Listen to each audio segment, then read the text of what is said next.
আসসালামু আলাইকুম রহমতুল্লাহি ওবরকাতুহু। সম্মানিত দর্শক,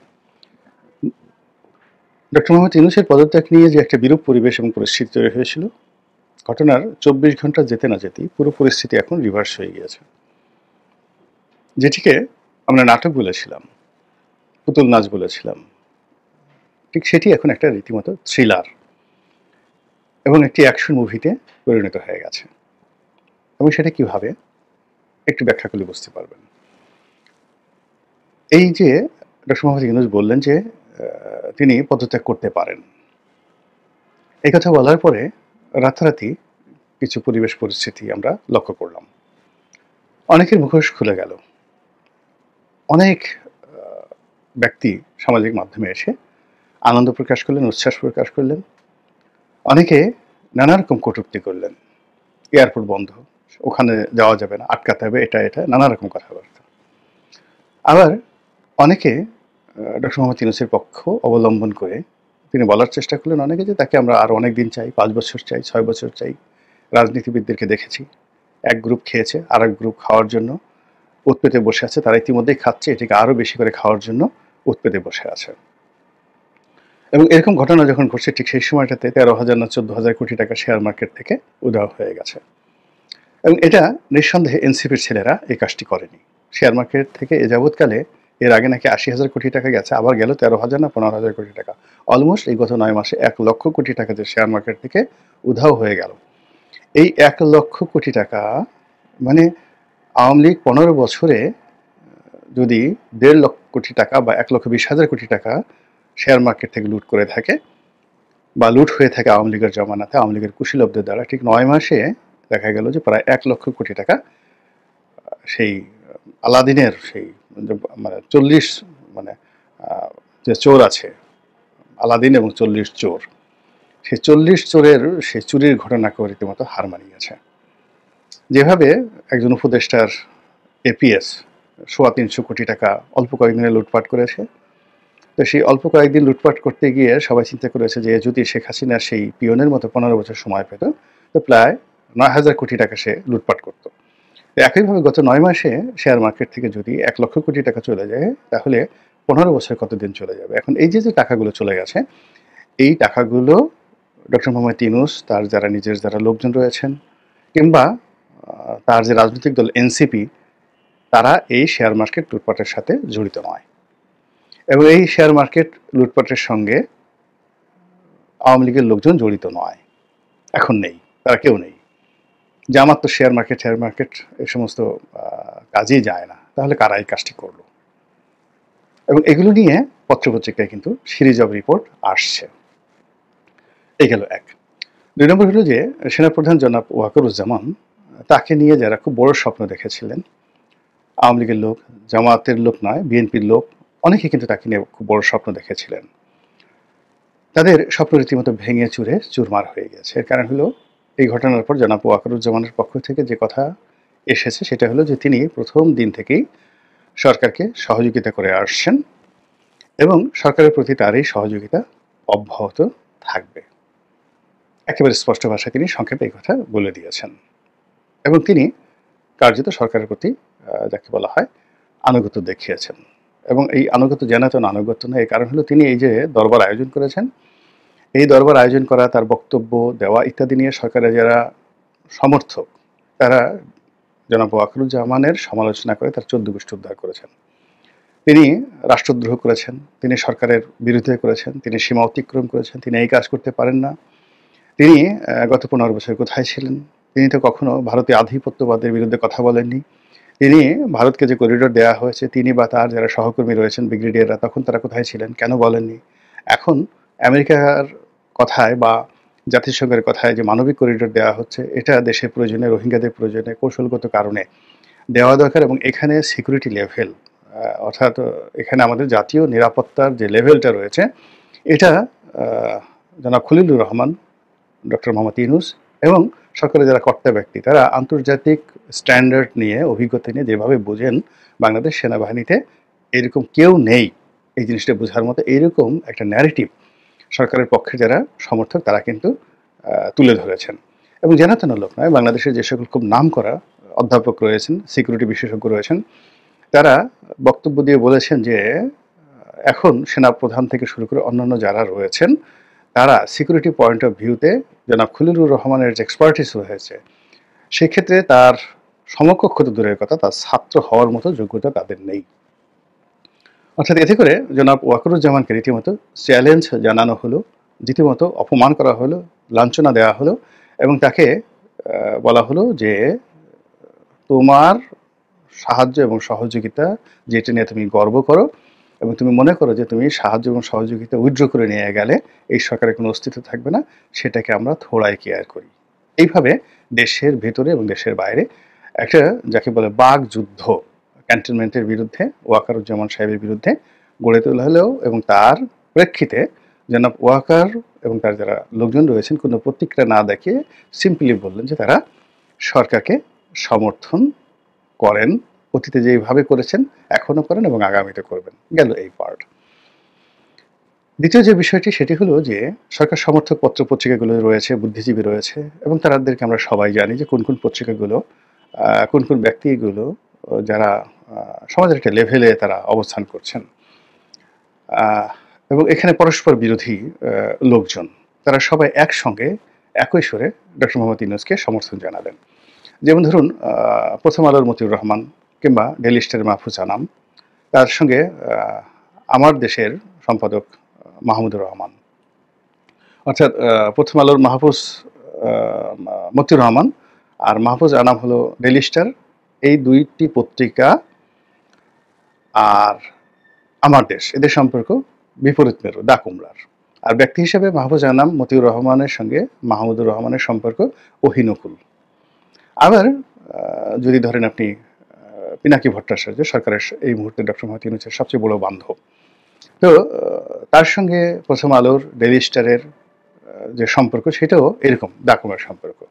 কিন্তু এইবার এই যে ডক্টর মোহাম্মদ ইউনূস যখন বললেন যে আমি পদত্যাগ করতে পারি, এই কথা যখন ছড়িয়ে পড়লো তখন বিশাল এক আবেদন যাকে বলা হয় জানালেন মাহফুজ আনাম সাহেব যে ইউনূস ভাই আপনি যাবেন না, আপনি যেতে পারেন না। আর অন্যান্য যারা আছেন পিনাকি সাহেব থেকে শুরু করে অন্য যারা আছেন তারা তো তাদের স্বভাব সুলভ ভঙ্গি অনুযায়ী ওয়াকারুজ্জামান থেকে শুরু করে ভারত, দিল্লি এবং আওয়ামী লীগ, বিএনপি, সালাউদ্দিন সাহেব, মির্জা ফখরুল সাহেব থেকে শুরু করে এমনকি তারেক রহমান সাহেবের 14 গোষ্ঠী উদ্ধার করে এই কয়দিনে একেবারে সর্বনাশ করে দিয়েছেন। এরপরে যেটি হলো যে মাহমুদুর রহমান সাহেব অর্থাৎ দিল্লি এবং স্টার বলতে যেটাকে বোঝা হয় ডেইলি স্টার, তারাও এখন ডক্টর মোহাম্মদ ইউনূসের পক্ষে দাঁড়িয়েছেন। আর অন্যদিকে মাহমুদুর রহমানের আমার দেশ তিনি স্পষ্টতভাবেই কতগুলো কথা বলেছেন। তিনি গত কয়েকদিন ধরে সরকারের সমালোচনা করছিলেন, আমিও যেমন সরকারের সমালোচনা করি, তো তিনিও ঠিক সেইভাবে দেখলাম যে এই সরকারের যে ব্যর্থতাগুলো রয়েছে সেই ব্যর্থতা নিয়ে এই সরকার আসলে সামনে এগোতে পারবে না, বা এই সরকার যেভাবে একটার পর একটা ব্যর্থতা দেখে আইন শৃঙ্খলা রক্ষা করা অন্যান্য ক্ষেত্রে, সেক্ষেত্রে অন দ্য লং রানে এই সরকার ভালো কিছু করবে এইরকম যাকে বলা হয় কোনো সম্ভাবনা জনাব মাহমুদুর রহমান দেখছেন না, এরকম একটা বক্তব্য সোশ্যাল মিডিয়াতে ভাইরাল হচ্ছিল। এর ফলে অনেকেই কিন্তু ধরে নিয়েছিল যে মাহমুদুর রহমান সাহেব হয়তো সরকারের সমালোচক হয়ে উঠেছেন। কিন্তু এই ঘটনার পর অর্থাৎ যখন তিনি ঘোষণা দিলেন যে তিনি পদত্যাগ করতে পারেন বা করবেন, তখন মাহমুদুর রহমান সাহেব সরাসরি ডক্টর ইউনূসের পক্ষ অবলম্বন না করেও তিনি জেনারেল ওয়াকারুজ্জামানকে যে চ্যালেঞ্জ ছুড়ে দিলেন, তিনি এবং অধ্যাপক শহীদুজ্জামান ঢাকা বিশ্ববিদ্যালয়ের নামকরা অধ্যাপক এবং যাকে বলা হয় মিলিটারি এক্সপার্ট, এবং তিনি শহীদ প্রেসিডেন্ট জিয়াউর রহমানের সামরিক উপদেষ্টাও ছিলেন, সিকিউরিটি এক্সপার্ট হিসেবে তিনি দায়িত্ব পালন করেছেন। তো যাই হোক, তো তারা সরাসরি সমালোচনা করলেন এবং মাহমুদুর রহমান সাহেবের যে সমালোচনা এটি ছিল ক্ষুরোধার। তিনি সরাসরি বললেন যে আপনারা এখন ডক্টর মোহাম্মদ ইউনূসকে সমালোচনা করছেন, করিডোর দেবেন না, বন্দর দেবেন না, ইত্যাদি ইত্যাদি অনেক কিছু, কিন্তু এই বন্দর তো ভারতকে দিয়ে দেওয়া হয়েছিল, ভারত এটা অনায়াসে তারা ব্যবহার করতো বন্দর। তারপরে ভারতকে করিডোর দেওয়া হয়েছিল এবং যেন করিডোর না, সেখানে ভারত এখান দিয়ে রেলপথ দিয়ে, তারপরে এখান দিয়ে রাস্তা দিয়ে, নৌপথ দিয়ে, তাদের সামরিক সরঞ্জামাদি, যুদ্ধ সরঞ্জামাদি তারা এই বাংলাদেশের ভূমি ব্যবহার করে তাদের অন্য জায়গাতে নিয়ে যেতে পারবে। তো তখন আপনারা কি করেছেন? তো এখন আমেরিকান অস্ত্র যদি করিডোর দিয়ে বাংলাদেশের ভিতর দিয়ে মায়ানমারে যায় তাতে সমস্যাটা কি? এইরকম যে ডাইরেক্ট যে চ্যালেঞ্জ, এইরকম চ্যালেঞ্জ বাংলাদেশে বসে একমাত্র মাহমুদুর রহমান সাহেবের পক্ষে দেওয়া সম্ভব এবং তিনি সেটা দিয়েছেন। অন্যদিকে যেটা হলো সেটা এই মুহূর্তে বিএনপি যে হার্ড লাইনার হিসাবে তারেক রহমানের একেবারে ডাইরেক্ট রিপ্রেজেন্টেটিভ হিসেবে যাকে মনে করা হয় এবং যিনি মির্জা ফখরুলের জায়গাতে অভিষিক্ত হবে জনাব সালাউদ্দিন সাহেব, তো তাকে নানাভাবে ট্যাগ দিয়ে তার যে ক্ষমতা, তার যে চলাফেরা এবং তার যে ব্যক্তিগত জীবন এটি রীতিমতো হারাম করে দেওয়ার চেষ্টা করা হচ্ছে। বিএনপি বিরোধী শক্তি তো আছেই, তার সঙ্গে সঙ্গে এই সরকারের পক্ষে যারা লোকজন রয়েছেন তারা, অর্থাৎ তিনি রয়্যাল লোক, তিনি দুর্নীতিবাজ, তিনি এসালামের লোক, এরকম নানা রকম কথাবার্তা, তিনি ওর কাছ থেকে টাকা নেন, এর কাছ থেকে টাকা নেন, ইত্যাদি ইত্যাদি নানা রকম কথাবার্তা বলে তিনি রয়ের পক্ষে কাজ করছেন। ভারতে তিনি প্রাসাদোপম অবস্থাতে ছিলেন এবং এর সঙ্গে জামাত শিবিরে যারা লোকজন আছেন তারা, তার সঙ্গে সঙ্গে অনেকেই প্রকাশ্যে অবস্থান নিয়েছেন এবং তাকে এভাবে রয়ের ট্যাগ যখন দেওয়া হচ্ছে, ঠিক সেই সময়টাতে এই নিউজটিকে মূলধারার গণমাধ্যমে এনে যেন মাহমুদুর রহমান বললেন যে সালাউদ্দিনকে তুলোধনা করা হচ্ছে ফেসবুকে। এটাও যেন সালাউদ্দিন এবং বিএনপির জন্য, রাজনীতির জন্য এই মুহূর্তে একটা রীতিমতো বোম ব্রাস্টিং। এবং অন্য যে নিউজটি মাহমুদুর রহমানের পত্রিকা করেছেন, আমি যখন এই শিরোনামটি দেই, আজকের এই যে শিরোনামটি দেই, এটা মূলত গতকালে আমি শিরোনামটা দিয়েছি। তো আমি যে সময়টাতে শিরোনামটা দেই, ঠিক সেই সময়টাতেই মাহমুদুর রহমান সাহেবের তার ঘণ্টাখানিক পরে আমি নিজে নিজে শিরোনামটা লিখে আই ওয়াজ ওয়েটিং যে আমি আজকে এটা রেকর্ডিং করব, কিন্তু আজকে এসে দেখলাম যে তার একটা যে নিউজ, আমার দেশে যে অনলাইন পোর্টাল রয়েছে সেই অনলাইন পোর্টালে তিনি স্পষ্টভাবে বলেছেন ডক্টর মোহাম্মদ ইউনূসের পক্ষে জাতিসংঘ আছে, তার পক্ষে ইইউ রয়েছে, ইউরোপিয়ান ইউনিয়ন রয়েছে, আমেরিকার একেবারে গ্রিন সিগন্যাল রয়েছে, কাজেই তাকে সরানো এত সহজ নয়। এবং এটা সত্য, এটাই আমিও নিজে যে জিনিসটা বলতে চাচ্ছি যে এর কারণ হলো যে ডক্টর মোহাম্মদ ইউনূসকে ইইউ ইতিপূর্বে অর্থাৎ ইউরোপিয়ান ইউনিয়ন যেভাবে তার পক্ষে দাঁড়িয়েছে এবং যেভাবে তাকে একটা ব্ল্যাঙ্ক চেক দিয়েছে যে তিনি তার সংস্কার কার্যক্রম চালাতে পারেন অনির্ধারিত সময় পর্যন্ত, নির্বাচনে কোনো কথাবার্তা তারা বলেনি, তারা সংস্কার নিয়ে কথাবার্তা বলেছে। তো ইউর মতো একটা সংগঠন যেভাবে তার পক্ষে অবস্থান নিয়েছে, ইট ইজ আনপ্যারালাল। এরপর তার পক্ষে অবস্থান নিয়েছে জাতিসংঘ, এটা আমরা সবাই জানি, এবং এখানে খলিল রহমান বলেন, তার নিজের ব্যক্তিগত রিলেশন বলেন, আমেরিকান কানেকশন বলেন, জাতিসংঘ তার পক্ষে আছে। এবং সেই জায়গাটিতে নির্বাচন বা অন্য যে কোনো জায়গায় বিএনপির পক্ষে কথা বলার চেয়ে জাতিসংঘ এখন আকার ইঙ্গিতে যে কথাগুলো বলছে সেটা আলটিমেটলি আওয়ামী লীগের পক্ষে চলে যাচ্ছে। অন্যদিকে মার্কিন যুক্তরাষ্ট্র একেবারে যাকে বলা হয় অলৌকিকভাবে হোক বা কাকতালীয়ভাবে হোক যে কাণ্ডটি করেছে সেটা হলো তারা যে নিয়মিত প্রেস ব্রিফিং করে, সেই প্রেস ব্রিফিংয়ে যখন বাংলাদেশের পরিবেশ পরিস্থিতি নিয়ে একজন সাংবাদিক জিজ্ঞাসা করেছে, সেখানে যারা মুখপাত্র ছিলেন, যিনি ছিলেন, তো তিনি বেশ বিরক্ত হয়েছেন এবং বিরক্ত হয়ে তিনি সেই সকল কথা বলেছেন যে সকল কথা আওয়ামী লীগের জমানায় বলা হতো যে বাংলাদেশের জনগণ যা চাইবে তাই হবে। এখন জনগণ কি চাইবে? এখানে দেখেন ডক্টর মোহাম্মদ ইউনূস কিন্তু বলছেন যে তিনি এখানে আছেন জনগণের চাহিদা মতো বা জনগণের পছন্দে, তিনি এখানে আছেন জনগণের কথা মতো, জনগণ না চাইলে তিনি চলে যাবেন। তারপর তিনি এবং তার উপদেষ্টা মণ্ডলী এই গত কয়েকদিন যাবত যেটা বলার চেষ্টা করছেন সেটি হলো যদি দায়িত্ব পালনে তিনি বাধাগ্রস্ত হন, সেখানে বিএনপিকে ইন্ডিকেট করেছেন, সেনাবাহিনীকে ইন্ডিকেট করেছেন, সেক্ষেত্রে এই গত কয়েক মাসে যা কিছু হয়েছে সব কিছু তিনি জনগণের কাছে প্রকাশ করে দিয়ে তারপর জনগণের ইচ্ছা বা অভিপ্রায় অনুযায়ী তিনি চলে যাবেন। দেখেন কথার প্যাচগুলো দেখেন, তিনি চলে যাবেন বলেননি, তিনি বলেছেন এই কথাগুলো আগে জনগণের কাছে বলবে, তারপরে জনগণ যদি তার সপক্ষে রাস্তায় নেমে আসে, সবাই যদি বলে ইউনূস ভাই জিন্দাবাদ, ইউনূস ভাই থেকে যান, তাহলে তিনি আর যাবেন না, আর যদি জনগণ রাস্তায় না নামে তখন তিনি হয়তো চলে যাবেন। এভাবে তিনি একটা প্যাচ লাগিয়ে দিয়েছেন।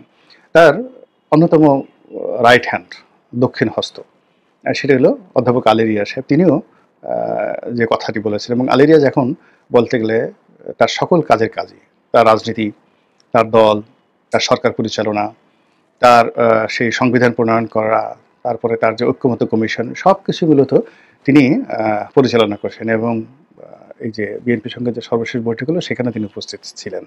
তো আলী রিয়াজ সাহেবও কিন্তু একটা গ্রিন সিগন্যাল নয়, একটা রেড সিগন্যাল দিয়েছেন বিএনপির জন্য যে তিনি খুব দ্রুত জনগণের নিকট প্রকাশ করবেন যে কোন কোন বিষয়ে বিএনপি বা রাজনৈতিক দলগুলো, এখানে তো রাজনৈতিক দল বলতে বিএনপি, সেই রাজনৈতিক দলগুলো ঐক্যমত্য পোষণ করেননি, জনগণকে তিনি সম্পৃক্ত করবেন। এটাও যাকে বলা হয় বিএনপির জন্য একটা থ্রেট। এখন এই যে ইইউ মানে ইউরোপীয় ইউনিয়ন, জাতিসংঘ, আমেরিকা এবং এর সঙ্গে প্রচ্ছন্নভাবে চীন এবং রাশিয়া, পাকিস্তান এই ৩টি দেশ ডক্টর মোহাম্মদ ইউনূসের সঙ্গে আছেন। আর বিপরীতে জনাব ওয়াকারুজ্জামান, তার সঙ্গে যদি সেনাবাহিনী থাকেন, আর বিএনপির সঙ্গে যারা আছেন সহযোগী সহ বিশাল একটা সমর্থক গোষ্ঠী, কর্মী বাহিনী, লক্ষ নয় কোটি কর্মী বাহিনী আছে, যারা বিএনপির কথা মতো সারা বাংলাদেশ অচল করে দিতে পারে ১ ঘন্টার মধ্যে। এরকম একটা মুখোমুখি অবস্থান যখন চলছে এই সময়টিতে, তখন এটার যে নেক্সট স্টেপটা, নেক্সট পরিণতিটা কোথায় যাবে তা দেখার জন্য আমরা বেশ উত্তেজনা নিয়ে অপেক্ষা করছি। আল্লাহ আমাদের সবাইকে হেদায়েত দান করুন এবং হেফাজত করুন। আসসালামু আলাইকুম ওয়া রাহমাতুল্লাহি ওয়া বারাকাতুহু।